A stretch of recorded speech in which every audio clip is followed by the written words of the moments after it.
الحمد لله والصلاة والسلام على رسول الله اما بعد. السلام علیکم و رحمت الله و برکاته.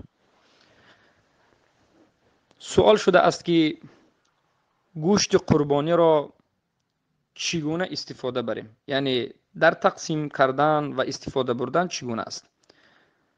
بارک الله فیکم. سنت صحیح از رسول اکرم صلی الله علیه و سلم این است که هر کسی که قربانی میکند یک قسمش را به فقیران، به محتاجان به قدری یعنی معین یک قسم گوشت رو خم تقسیم میکند و یک قسم دیگرش رو میپزد، تناول میکند و یک قسم دیگرش رو ذخیره میکند. یعنی جایز است که گوشت قربانی رو ذخیره کنید. مثلا یک انسان گاو کشت، این یک قسم گوشتش رو به مسلمانان و موحدین صدقه کرد، یک قسمش رو طعام پخت و خورد و یک قسم دیگرش رو ذخیره کرد و به اهل خانوادهش خورد و این جایز است و بهترین طعام این طعام قربانی است.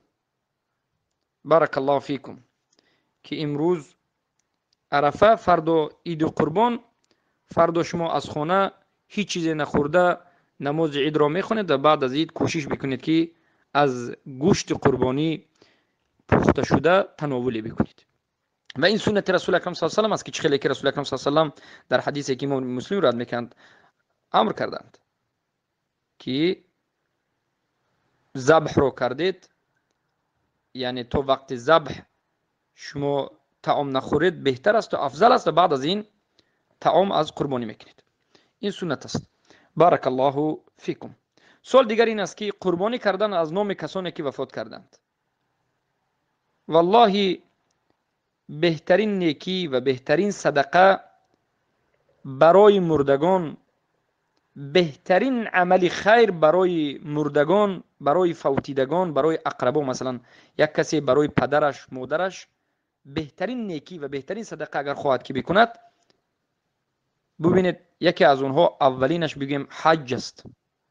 حج کردن از نام پدر و مادر، عمره کردن از نام پدر و مادر. اما کسی که قدرت و توانایی ندارد، یعنی مبلغ ندارد، استطاعت ندارد، در این حالت بهترین خیر و صدقه و نیکی برای مرده، برای فوتیده کسی نباشد. برای فوتیده که خیش و تبار شما هستند، پدر و مادر هستند، بابای و چه هستند، برای اون ذبح کردن، قربانی کردن از نام مرده است. ما همیشه به مشرکین، به غلات، به این قبر پرستان میگوییم که شما قبر پرستی نکنید، شما اون عملهایی که رسول اکرم صلی الله علیه و سلم در حق مرده نکرده اند نکنید، اما اون عملی که رسول الله اجازت داده اند بهترین عمل برای مرده گفتن انجام بدهید. بمانند قربانی، اگر پدر و مادر شما مسلمان وفات کرده باشند برای اینها قربانی کردن، دعا کردن جایز است. اما پدر و مادر اگر مرتد یا که مشرک وفات کرده باشد 100 حج بکنید، 1000 قربانی بکنید، چی عملی رو انجام ندیدن فایده ندارد. پس به پدر و مادر مسلمان فوتیده، به آچه بابای مسلمان فوتیده قربانی کردن یکی از بهترین صدقه و بهترین خیر برای مرده است. سبحان الله. پس مرده ها در حق شما، در حقیقت در بالای شما حق دارند، پدر و مادر شما حق دارند، از نام اونها قربانی بکنید، به مسکین و فقرا تقسیم بکنید. بارک الله فیکم.